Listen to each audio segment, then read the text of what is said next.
बिस्मिल्लाहिर्रहमानिर्रहीम। अस्सलाम वालेकुम class. Hope all you are fine. आप लोग ठीक हों सब। अल्लाह ताला की ज़ात आपको सेहत दे। पाकिस्तान में कोरोना की थोड़ी सी जो डिफ़िकल्टीज़ हो रही हैं, अल्लाह आपको इससे बचाए। ख़ास तौर पर लाहौर वालों को ये तो काम बढ़ता जा रहा है। अल्लाह ताला की ज़ात शिफा दे। सो क्लास, आप लोग जो हैं होप्स हो के वीडियो सुन रहे होंगे। उम्मीद तो नहीं है, बाकी it's totally up to you. आप लोगों का मिड भी स्टार्ट हो जाना है इसके, मतलब जब आपकी छुट्टियां ख़त्म होंगी दैन फ़ौरन ही आपका शायद मिड स्टार्ट हो जाए। सो आप लोगों के लिए अच्छा यही है कि आप लोग असाइनमेंट्स करें, आप लोग जो हैं ये वीडियोस जो हैं वो देखें। आप लोगों को लिए ये ठीक हो जाएगा, बेहतर हो जाएगा, सिलेबस भी कवर हो जाएगा। सो लास्ट लेक्चर में हमने क्या पढ़ा है? हमने लास्ट लेक्चर में जो है वो आइट्रेशन मॉडल पढ़ा था। आइट्रेशन मॉडल के बाद हमने स्पायरल मॉडल थोड़ा सा पढ़ा था। स्पायरल मॉडल क्या होता है, आइट्रेशन मॉडल क्या होता है, हमने आइट्रेशन मॉडल के बारे में पढ़ा था कि इसमें रिक्वायरमेंट्स एनालिसिस जो है एक ही दफ़ा गैदर कर लिए जाते हैं। एक ही दफ़ा जो है वो कस्टमर से मीटिंग कर ली जाती है, उससे उसकी नीड, उसकी रिक्वायरमेंट सारी जो है वो दरियाफ़्त करके बंदा क्या करता है, अपना सिस्टम जो है डेवलप करता है। देन आप डिज़ाइन करते हैं, देन इम्प्लीमेंट करते हैं, देन टेस्टिंग करते हैं, और फिर जो है आप एंड पे रिव्यू होता है। रिव्यू होने के बाद क्या होता है, if the customer is not satisfied then he can add the requirements. वो अपनी नीड्स और बताता है कि भाई ये मेरी रिक्वायरमेंट पर पूरा नहीं उतरा, देन आप इसको क्या करो, चेंज करो। तो इसके लिए आपको वाटरफॉल मॉडल की तरह दोबारा से नया मॉडल नहीं बनाना पड़ता, रिक्वायरमेंट दोबारा से गैदर नहीं करनी पड़ती, एनालाइज नहीं करनी पड़ती।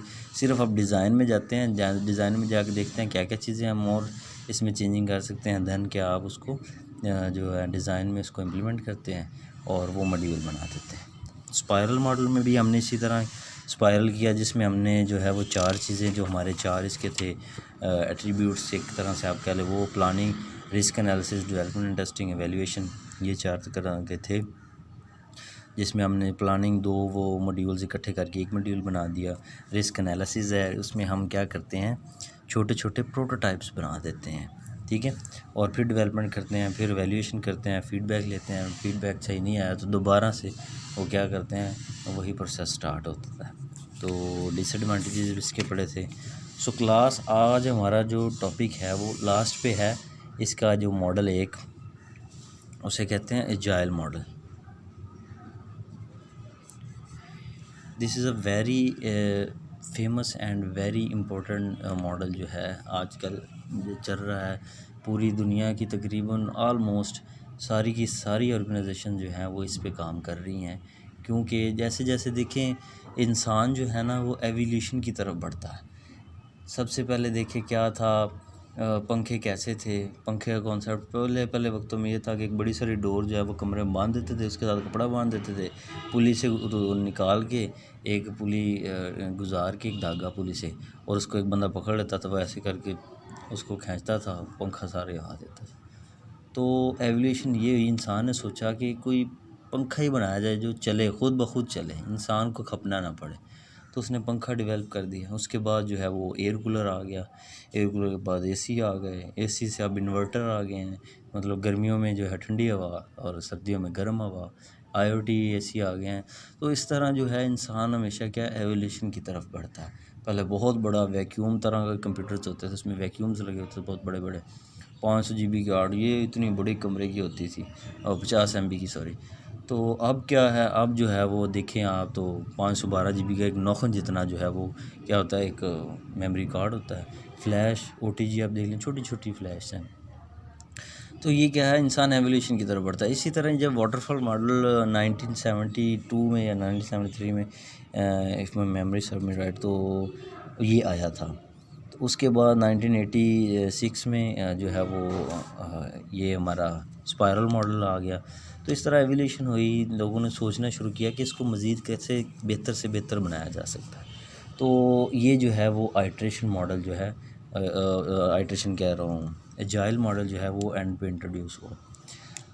तो इसे हम क्या कहते हैं, it is a combination of iteration and incremental.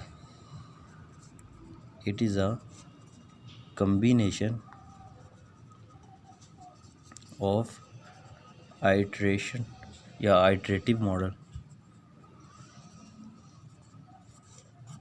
And incremental.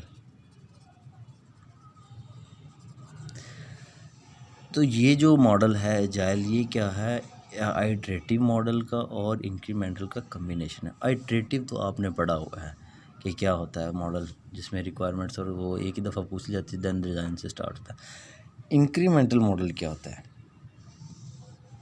ये भी एक तरह से मॉडल होता है, एक तरह का मॉडल होता है जिसमें जो है वो वही सारी चीज़ें, रिक्वायरमेंट्स, नंबर 2 पे क्या है, analysis,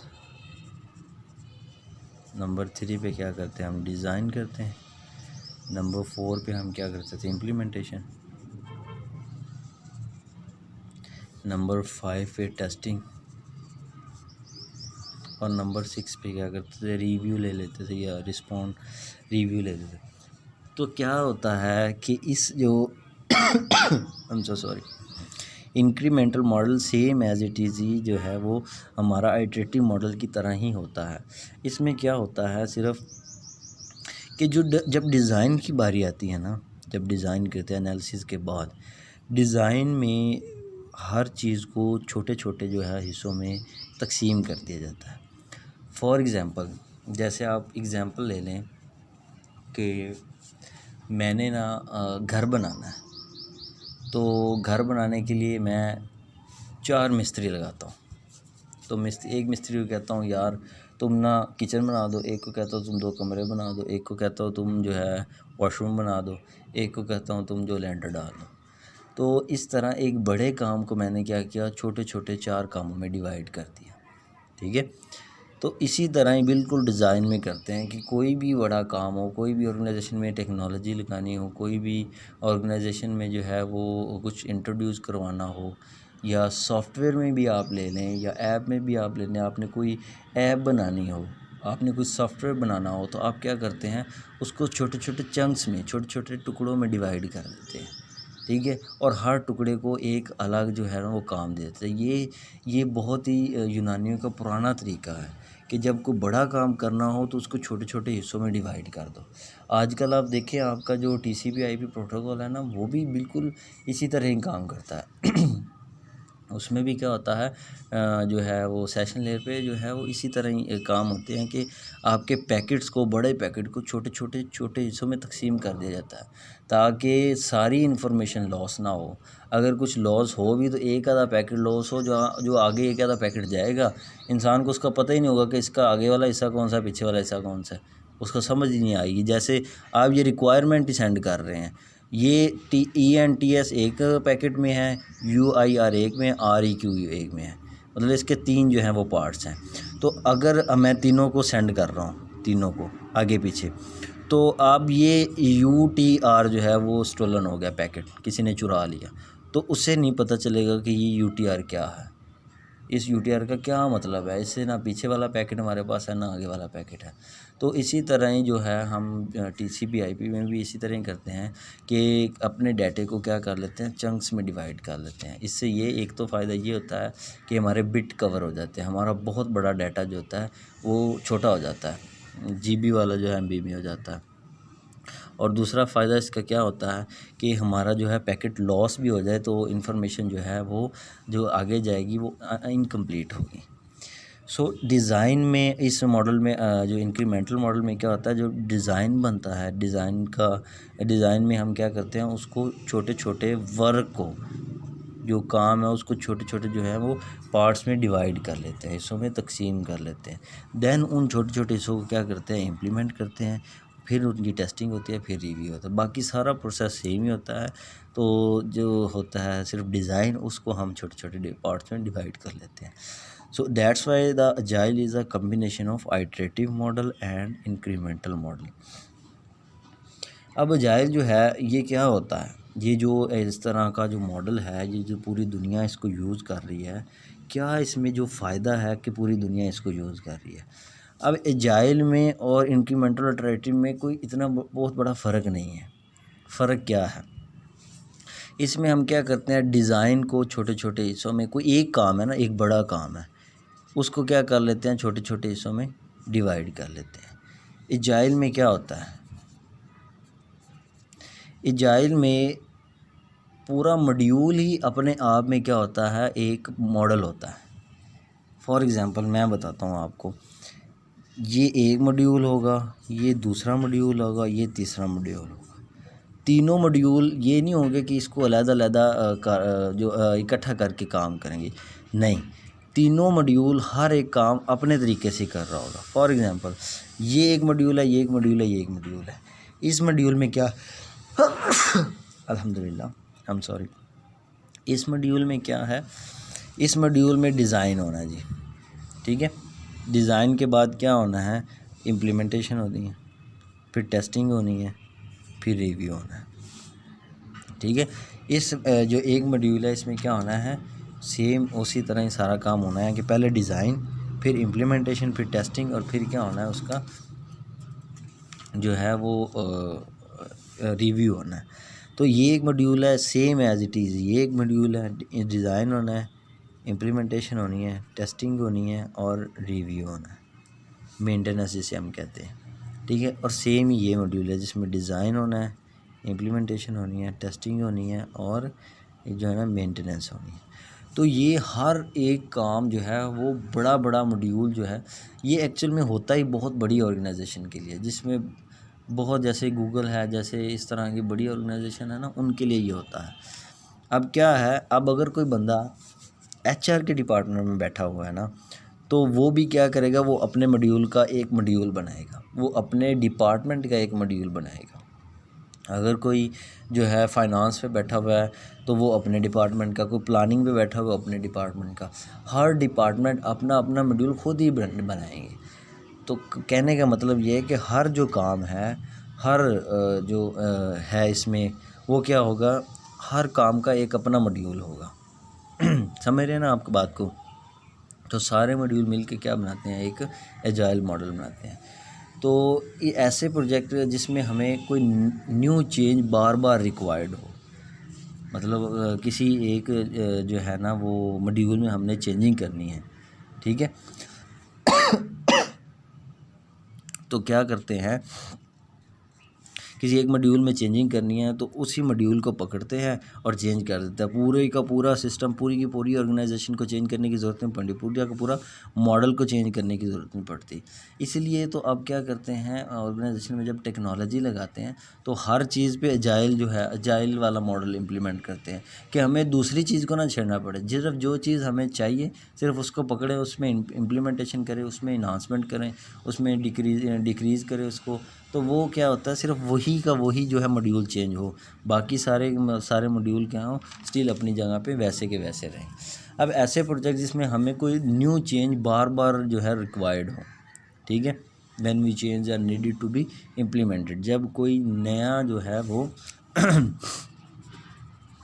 when new change are needed to be implemented, जब कोई नए चेंज की ज़रूरत हो। मतलब देखिए ये HR का डिपार्टमेंट है ना, यहाँ हमने एक टेक्नोलॉजी लगाई है, ठीक है। ये पूरी ऑर्गेनाइजेशन है, ये वाली पूरी एक ऑर्गेनाइजेशन है जिसमें 3 डिपार्टमेंट है और हर डिपार्टमेंट में हमने एक अपना अलग मॉड्यूल लगा दिया। अब जो HR का है ना डिपार्टमेंट, अब जब मुझे HR के डिपार्टमेंट में चेंजिंग करनी तो मैं इन दोनों मॉड्यूल्स को नहीं छोड़ूंगा, सिर्फ एक मॉड्यूल को पकड़ूंगा और उसमें चेंजिंग कर दूंगा। चेंजिंग उसकी रिक्वायरमेंट अगर देखूंगा HR के मैनेजर की रिक्वायरमेंट क्या है, उस रिक्वायरमेंट के हिसाब से क्या करूंगा, उसमें इन्हांसमेंट करूंगा, उसमें चेंजिंग करूंगा, ठीक है। इसमें फ़ायदा ये है कि अगर एक मॉडल में चेंज मतलब करना होता है तो सिर्फ एक ही मॉडल को छेड़ना होता है, बाकी सारा का सारा सिस्टम वैसे का वैसे ही डिवेल्प कर लेता बंदा, उसको ना बंदा नहीं छेड़ता। सिर्फ वही मॉड्यूल जिसमें हमें क्या करना पड़ता है, चेंजिंग करनी पड़ती है, सिर्फ उसी को काम उठाता है। लाइक आप ले लें जैसे व्हाट्सअप है, व्हाट्सअप में कोई नई अपडेशन आए तो ये तो नहीं होता, अब व्हाट्सअप जो है वो फेसबुक के साथ लिंक है, तो ये तो नहीं होता फेसबुक में भी वो चेंजिंग आ जाए, ठीक है। या व्हाट्सअप के अंदर भी आप डीपली चले जाएं तो ऑडियो में कोई चेंजिंग आए तो सिर्फ ऑडियो के मॉड्यूल को ही पकड़ के वो चेंज करते हैं, सिर्फ वीडियो में कोई चेंजिंग है तो वीडियो के मॉड्यूल को पकड़ के चेंज करते हैं। तो क्या होता है इसमें, सिर्फ जो चेंज हमें जहाँ पे चेंज रिक्वायर्ड होता है सिर्फ वहीं पे क्या होता है चेंज हमने अकर करना होता है और किसी चीज़ को नहीं छेड़ना होता। सो ये तो थे मतलब ये थोड़ा सा एजाइल का इंट्रोडक्शन था। इसकी जो है करैक्टरिस्टिक्स भी हम पढ़ते हैं। क्या है, it provide freedom according to the customer. According to customer ये जो है ना वो बहुत फ्रीडम प्रोवाइड करता है। It provide freedom, but freedom कौन सी, अकॉर्डिंग टू कर लें या रिलेटेड टू कर लें, रिलेटेड टू कस्टमर। कस्टमर के एस्पेक्ट से इसको बहुत फ़ायदा है। किस तरह फ़ायदा है, कस्टमर का जब दिल किया, जिस चीज़ में दिल किया वो क्या करवा लेता है, चेंजिंग करवा लेता है। ठीक है, फॉर एग्ज़ाम्पल एक बंदा मेरे पास आया और मुझे कहे यार मैंने एप्लीकेशन बनानी है तो ये मेरी रिक्वायरमेंट्स हैं। मैं कहता हूँ ठीक है। अब वो 6 माह बाद आ जाए, 4 माह बाद आ जाए, वो कहे नहीं यार इस मॉड्यूल में ना मुझे ये चीज़ नहीं चाहिए, मुझे इसमें चेंजिंग चाहिए, मुझे इसमें ये चीज़ चाहिए। तो मैं क्या करता हूँ, ठीक है मैं उस मॉड्यूल को पकड़ता हूँ, उस मॉड्यूल को उठाता हूँ, उस पर उसका डिज़ाइन जो है उसमें जाके उसका जो रिक्वायरमेंट है वो उसकी जो नीड है वो रख देता हूँ और दोबारा से एक मॉडल बना देता हूँ। तो क्या होता है जो कस्टमर एंड पे है ना इसकी जो इसका फ्रीडम वो बहुत ज़्यादा है। कस्टमर बहुत ज़्यादा इससे जो है वो जो है वो फेमिलियर होता है या इससे बहुत बड़ा जो है वो बेनिफिट ले सकता है। ठीक है, मीन जब भी कस्टमर को किसी मॉड्यूल में चेंज चाहिए वो आके उसमें चेंजिंग करवा लेता है। अच्छा, और जो है वो some working module will be on your table. Some working module will be on your table. क्या मतलब है इसका, इसका मतलब ये है कि अब एक मॉड्यूल बना है ना तो हम उसको अपने पास नहीं रखेंगे। एजाइल में ये होता है, हम उसको दे देंगे कस्टमर को, लो भाई ये मॉड्यूल बना है आपका, इसको चेक करो, इसको टेस्ट करो, आपकी ये जो है इतनी को ऐप बन गई है, इसको टेस्ट करो, टेस्ट करके हमें रिव्यू दो। तो कस्टमर क्या करता है, उसको देखता है, चेक करता है। तो वही कह रहा है कि सम वर्किंग मॉड्यूल, कुछ काम करने वाले module will be on the table, आपके मेज़ पर होंगे। ठीक है, तो फ़ायदा इसका ये होता है जैसे जैसे एक जो है वो मॉड्यूल जो है वो करता जाएगा, अपना अपना परफॉर्म अपनी अपनी जो है वो फंक्शनैलिटी पूरी करता जाएगा, तो वो क्या हो जाएगा, कस्टमर को डिलीवर कर दिया जाएगा। ठीक है, ये वाहिद एक ऐसा मॉड्यूल है मॉडल है जिसमें जो है हम अपनी मर्ज़ी से चेंज कर सकते हैं, जब चाहे जैसे चाहे। ठीक है, एक तो ये इसकी कैरेक्टरिस्टिक है। दूसरी क्या है, to implement a new feature the developer need to loss only few days. आप इसे कह सकते हैं, if we need to develop a new feature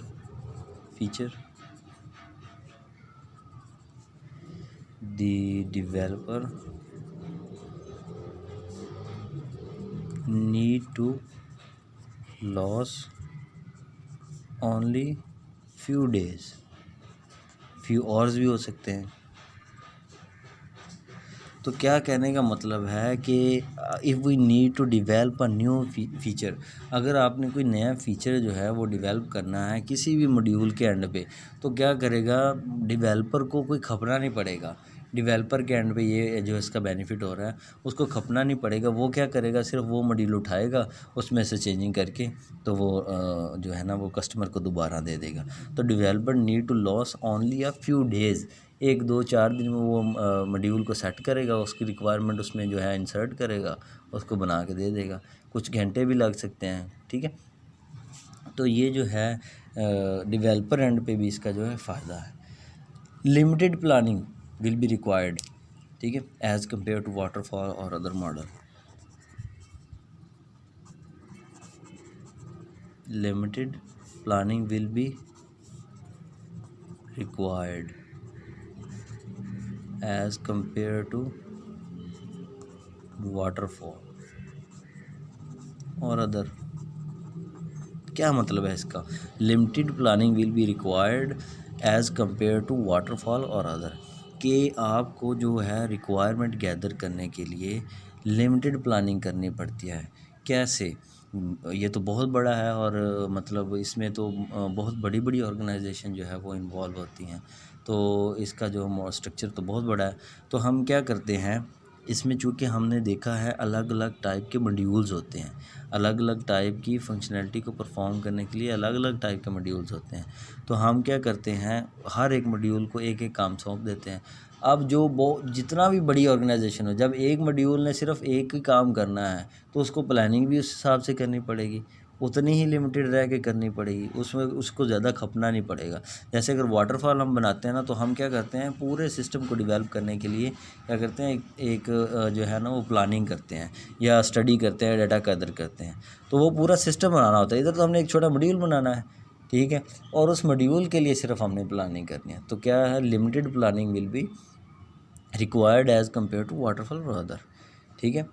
अच्छा, अब इसमें क्या होता है, बोथ साइड ही जो कस्टमर साइड और developer side also get more freedom of time and options. Both customer and जो है वो developer both are get more freedom of time and option. तो क्या कह रहा है कि दोनों को, कस्टमर को भी डेवलपर को भी फ्रीडम होती है, टाइम की भी और ऑप्शंस की भी। क्या मतलब है कि अब जो है फॉर एग्ज़ाम्पल मुझे एक जो है ना वो कस्टमर ने ऐप ही बनाने के लिए दी थी, मैंने उसको एक मॉड्यूल बना के दे दिया। अब उसने मुझे कहा भाई मुझे ये मॉड्यूल नहीं चाहिए, मुझे इसमें ये चीज़ें चाहिए। अब वो जो चीज़ बताएगा, शायद वो उस डेटाबेस को जो जो फॉर एग्ज़ाम्पल उसने डेटाबेस बनाई, तो उस डेटाबेस को जो उसने बताई है उसको बनाने में हमें बहुत सारा वक्त लगे, ठीक है, या लगता थोड़ा सा कम हो, डेवलपर कहे जी बहुत वक्त लगता है, उसको तो नहीं ना पता।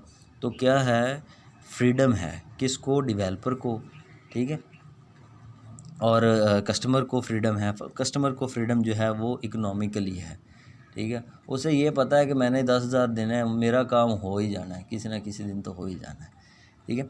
और टाइम की और ऑप्शंस, क्या मल्टीपल ऑप्शंस है। असल जो है वो कस्टमर के लिए जो फ्रीडम है वो ऑप्शंस की है, जब चाहे, जब उसका दिल चाहे, जिस चीज़ में चाहे वो क्या करवा लेता है, तब्दीली करवा लेता है। उसका दिल किया नहीं ये नहीं इसमें मुझे चाहिए, वो कहेगा नहीं ये नहीं मुझे चाहिए। उसका दिल किया ये वाला जो मॉड्यूल चाहिए वो उस पर तब्दीली करवा लेगा।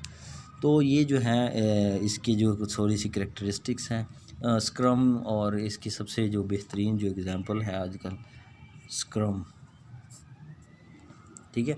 अब देखते हैं इसके एडवांटेजेस तो बहुत हैं, ज़ाहिर बात है हर चीज़ के प्रोज होते हैं तो कॉन्स भी होते हैं।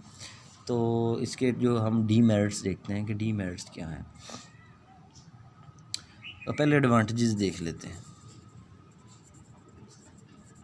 एडवांटेजेस क्या है, टाइम टू टाइम कस्टमर जो है सेटिस्फेक्शन होती है, time to time customer satisfaction. कैसे, देखिए एक मॉड्यूल पूरा हुआ, मैंने उठा के कस्टमर को दिया, भाई लो अपना मॉड्यूल लो, अपनी सेटिस्फेक्शन पूरी करो, ठीक है। तो वो क्या होता है, मॉड्यूल लेता है, वो उसको चेक करता है, उसको अलग अलग तरह से टेस्ट करता है, रन करता है, तो क्या होता है वो सेटिस्फाई होता है, वो कहता है चलो ये तो मॉड्यूल बन गया, ठीक है। तो उसको जब क्या है कुछ चीज़ पसंद आ जाए तो ठीक है, नहीं तो वो क्या कहता है, जब चाहे उसमें क्या करवा लेता है, चेंजिंग करवा लेता है। तो वो क्या कहता है, वो सेटिस्फाई रहता है अपने आप पे, कल को वो आपको बिलीव नहीं कर सकता। तो क्या है, इस पर सेटिस्फेक्शन है, ठीक है। सेकंड पे क्या है, interaction between customer end developer. Interaction है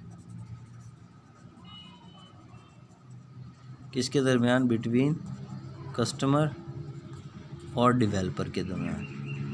ज़ाहिर बात है जब उसने अपनी रिक्वायरमेंट बताने तो इंटरेक्शन होना ही है।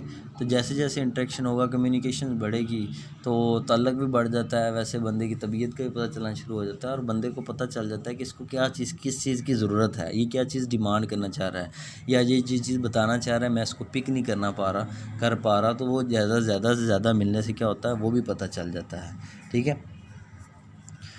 कस्टमर डेवलप एंड टेस्टिंग जो है वो कंसिस्टेंटली होती है। कस्टमर डेवलपमेंट डेवलपमेंट आप कर लें, डेवलपमेंट एंड टेस्टिंग क्या है, कंसिस्टेंटली।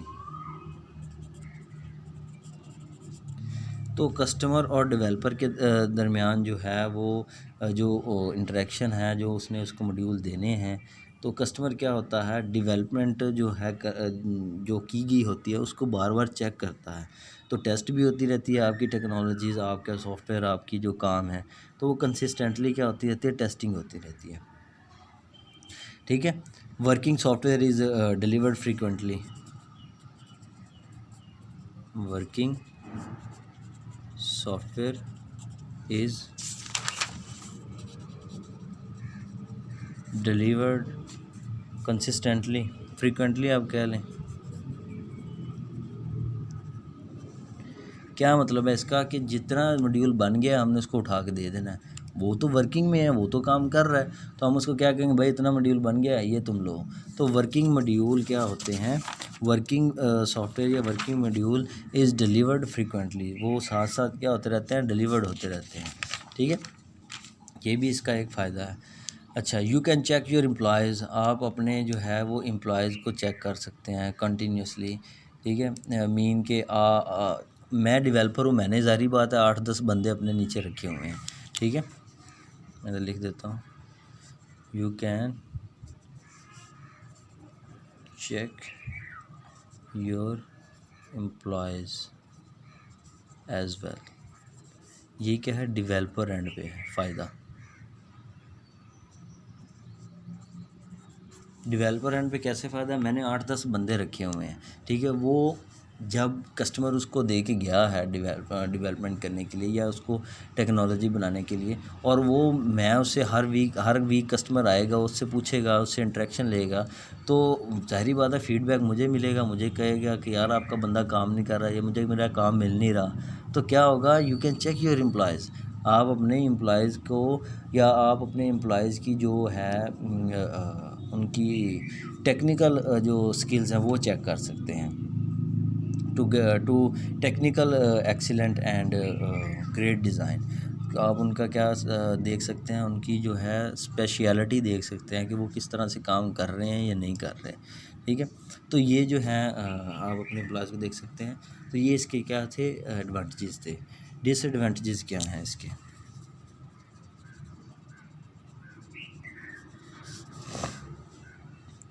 ठीक है, तो डिसएडवांटेजेस क्या है, इसका सबसे जो बड़ा डिसएडवांटेज ये है कि हमारे पास जो है ना वो टेक्निकल पर्सन्स नहीं होते।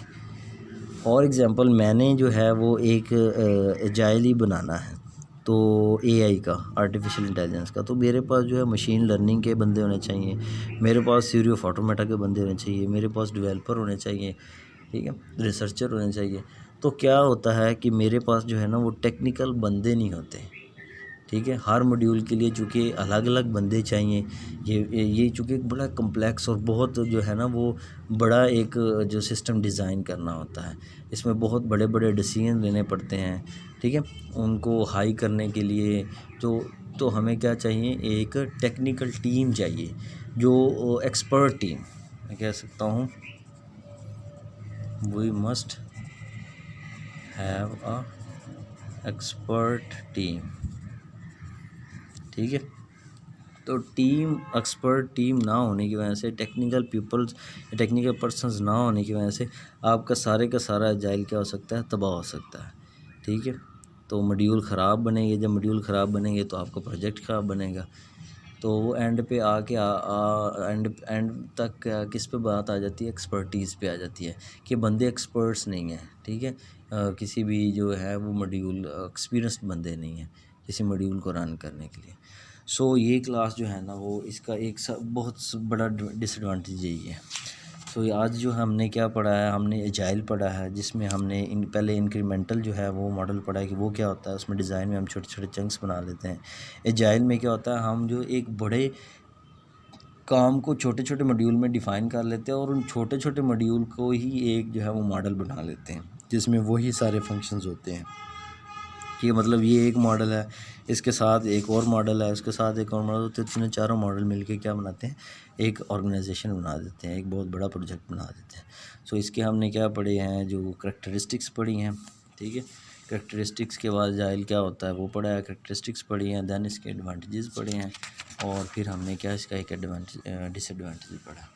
सो ये क्लास जो थी हमारी आज असल में ये हमारी जो आईटी की स्ट्रेटजीज़ की डेफिनेशन है ना, वो कंप्लीट हुई है। मैंने आपको कहा था ये अपने आप में बहुत बड़ी डेफिनेशन है, तो इसमें जो सारी चीज़ें आ जाती थी वो हमने क्लियर की हैं। इसको कहते हैं आईटी स्ट्रेटजीज़, कि आप अपनी जो है वो टेक्नोलॉजी को किस तरह किसी दूसरी ऑर्गेनाइजेशन को कन्वेंस करेंगे और किस मॉडल के थ्रू कैसे प्लान करके उसमें इंसर्ट करेंगे और उसको किस तरह मेंटेन रखेंगे। अगर मेंटेन रखेंगे तो उसका रिव्यू कैसे लेंगे, रिव्यू लेके दोबारा उसमें कैसे हम जो है वो क्या करेंगे, इन्हांसमेंट करेंगे, उसमें इम्प्रूवमेंट करेंगे। सो ये स्ट्रेटजीज़ होती हैं जिसमें हमने मॉडल्स पढ़े हैं। असल में वो सॉफ्टवेयर डेवलपमेंट लाइफ जो है वो सिस्टम डेवलपमेंट लाइफ साइकिल या सॉफ्टवेयर डेवलपमेंट लाइफ साइकिल के थे। प्योर जो सॉफ्टवेयर इंजीनियरिंग का सब्जेक्ट था, तो मैंने सोचा कि इसको क्योंकि हम सॉफ्टवेयर बना सकते हैं इसके थ्रू, तो हम इसके थ्रू टेक्नोलॉजी भी इम्प्लीमेंट करवा सकते हैं। सो ये जो है वो बेहतरीन एक तरह से मैंने आपको समझाया। होप्स हो कि आप लोगों को समझ आया होगा। सो क्लास इसको आप तैयार करें और stay home, stay safe class. अल्लाह हाफिज़।